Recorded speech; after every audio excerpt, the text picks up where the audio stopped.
Hello, English learners. Welcome back to another podcast here with us at English Pod. My name is Marco. And I'm Erica. And today we're bringing you another part of our sports series. And this time it's an advanced lesson. That's right. We're heading to the mountains today to take a skiing lesson. All right, so we're going to be learning about skiing, a winter sport and very popular throughout the world. So before we get started, why don't we take a look at a couple of words in vocabulary preview. Vocabulary preview. All right, so we're going to hear these two words in our dialogue. The first one is fresh powder. Fresh powder. Fresh powder. Okay, so powder. We probably know this phrase already. Yeah, but here we're talking about fresh, light snow. So fresh, light snow that recently fell. Yep. Okay, so it looks like powder. The best kind for skiing on. Okay, the best kind. All right, so fresh powder. What about our next phrase? Well, we're also going to meet a 4-time giant slalom champion. All right, a 4-time giant slalom champion. Okay, so giant slalom is a type of ski race. When you probably see it on TV when they go down the hill and they have to go through these red or blue flags, right? Yep. Now, 4-time giant slalom champion means he won the giant slalom 4 times. Okay, so this is an interesting way of saying that somebody did something many times. Right. So I can say the 3-time Nobel Prize winner. Yes, exactly. Okay. Or the 5-time Olympic gold medalist. Okay, perfect. So now it's time for us to go to the mountains with our famous Rick Fields and Bob Copeland, and we'll see what happens.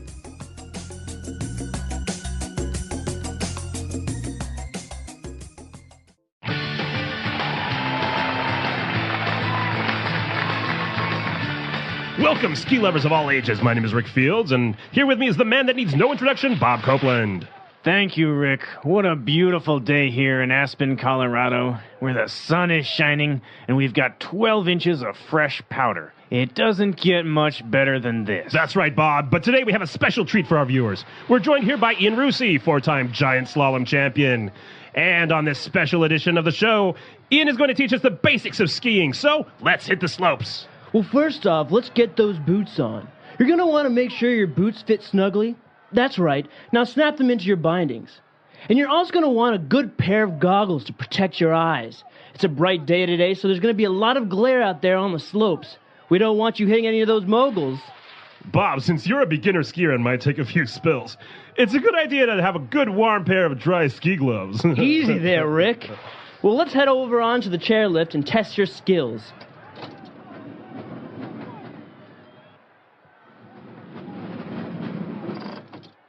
All right, we're up here on the bunny hill, so Bob, why don't you do a few snowplow turns?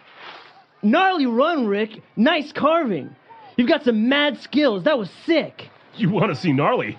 Well, see that bump over there? I'm going to catch some major air. Butt plant. He lost his skis. Yard sale. Well, thanks for joining us here today. I think that about does it. Bob, Ian, time for some après-ski? No way, man. We're off to grab some freshies.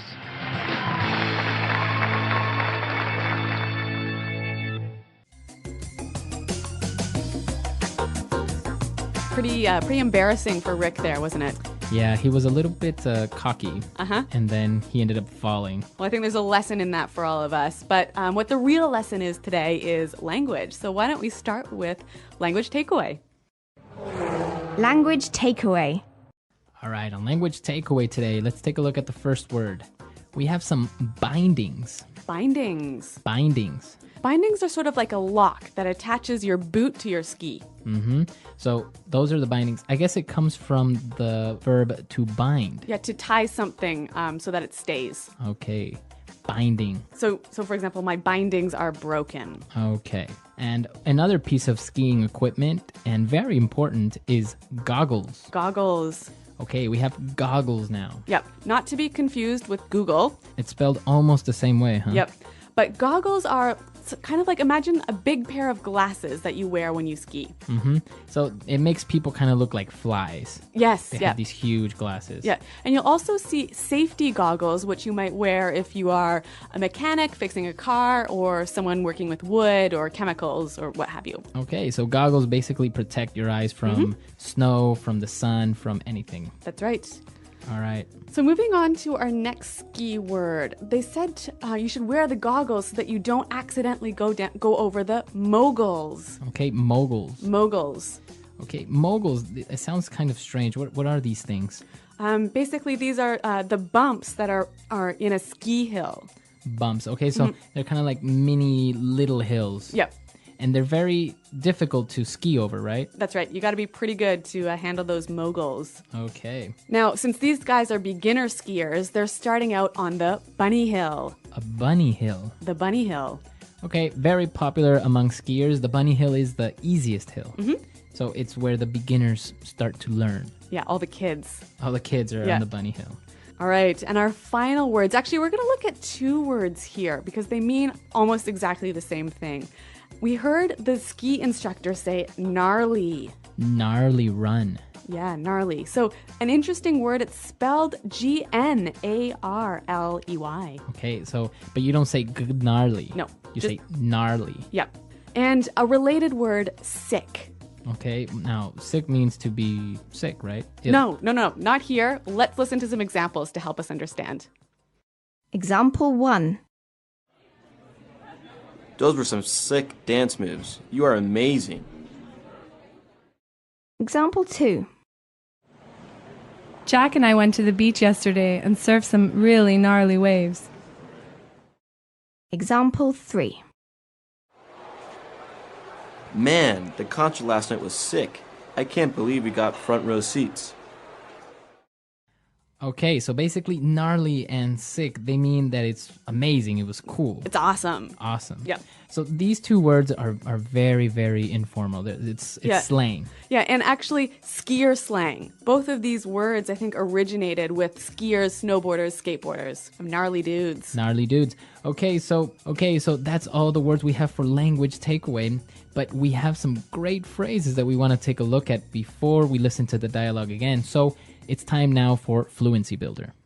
Fluency Builder. All right, so Rick said that it is time to... So Rick invited everyone to start skiing by saying, let's hit the slopes. Okay, so to hit the slopes. To hit the slopes. Okay, now we want to hit the slopes. What does that mean? Go skiing. Let's go skiing. Yep. Let's go to the mountain. Yep. Now we can change the noun slope for something else, right? Yeah, you can change it for a lot of other different nouns. And why don't we hear some examples of how you can do that? Example 1. I really have to hit the books and study for my exam tomorrow. Example 2. I'm really tired. I think I'm going to hit the bed now. Example 3. Honey, can we hit the supermarket on our way home? I need to buy some milk. Okay, great. So great examples, and now we understand how we can use the hit the something. All right. What about our next phrase? Well, Rick warned Bob that he might take a few spills. Okay, so to take a spill. To take a spill. Take a spill. Fall. To fall. Yep. It means like a light fall or A pretty dramatic fall. pretty dramatic. So Yeah. you fell. Yeah. So for example, instead of saying that little girl was riding her bike and she fell, I can say that little girl was riding her bike and she took a bad spill. Yep. Okay. So to take a spill. You have to use the verb take though. Yes, exactly. You cannot just spill. Okay. You have to take a spill. All right. What about our next phrase? Well, you might take a spill when you catch some major air. Okay. Catch some major air. To catch some major air.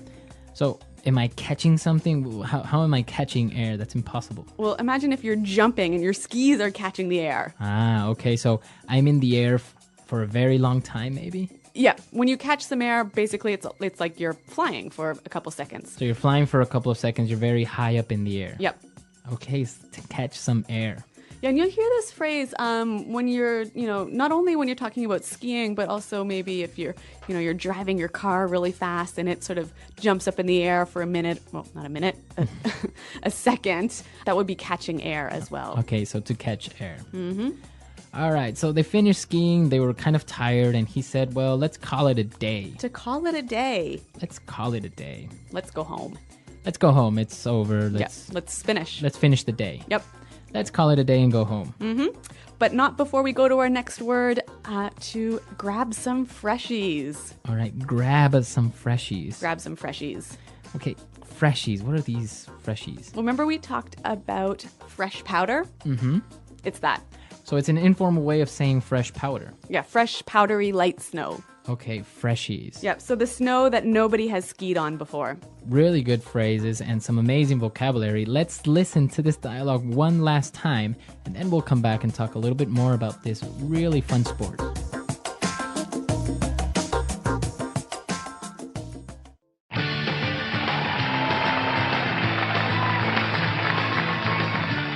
Welcome, ski lovers of all ages. My name is Rick Fields, and here with me is the man that needs no introduction, Bob Copeland. Thank you, Rick. What a beautiful day here in Aspen, Colorado, where the sun is shining and we've got 12 inches of fresh powder. It doesn't get much better than this. That's right, Bob. But today we have a special treat for our viewers. We're joined here by Ian Rusi, four-time giant slalom champion. And on this special edition of the show, Ian is going to teach us the basics of skiing. So let's hit the slopes. Well, first off, let's get those boots on. You're going to want to make sure your boots fit snugly. That's right. Now snap them into your bindings. And you're also going to want a good pair of goggles to protect your eyes. It's a bright day today, so there's going to be a lot of glare out there on the slopes. We don't want you hitting any of those moguls. Bob, since you're a beginner skier and might take a few spills, it's a good idea to have a good warm pair of dry ski gloves. Easy there, Rick. Well, let's head over onto the chairlift and test your skills.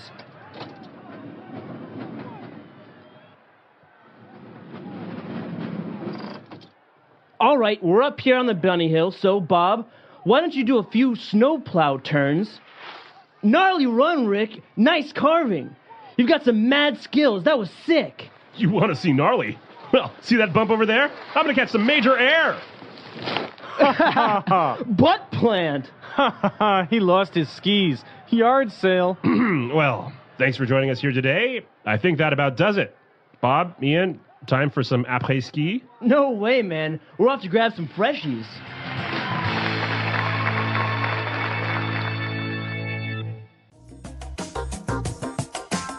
Well, we heard the guys talk about après-ski, and actually this is one of my favorite parts of skiing. Mm-hmm. What is this? It sounds French. Yeah, it is. I guess the Frenchness sort of gives it an air of specialness, right? But après-ski is basically the party that you have after you're finished skiing. So usually you would have parties after skiing. Right, so you finish your ski day, you've called it a day, you've glided down those slopes, and you head on over to the lodge, the little cabin. Grab a beer or two or maybe some hot alcoholic drink and kick back and relax with your friends. Wow. So it's popular for families to go to a ski resort and stay there for a couple of days. So this is when you would do this with your friends or family. Yep. And you know what? If it's with your friends, it's going to last until late into the night. All right, so it sounds fun. And next time, maybe if you go skiing with your friends and you guys are speaking English now, you can use all these great phrases and maybe surprise your friends if you tell them, let's go grab some freshies or something like that. Yeah, you'll sound pretty dialed, pretty cool. All right, so that's all the time we have for today. Be sure to check out our website, englishpod.com. Marco and I are always around to answer your questions. And, well, thanks for downloading. Until next time, goodbye. Bye.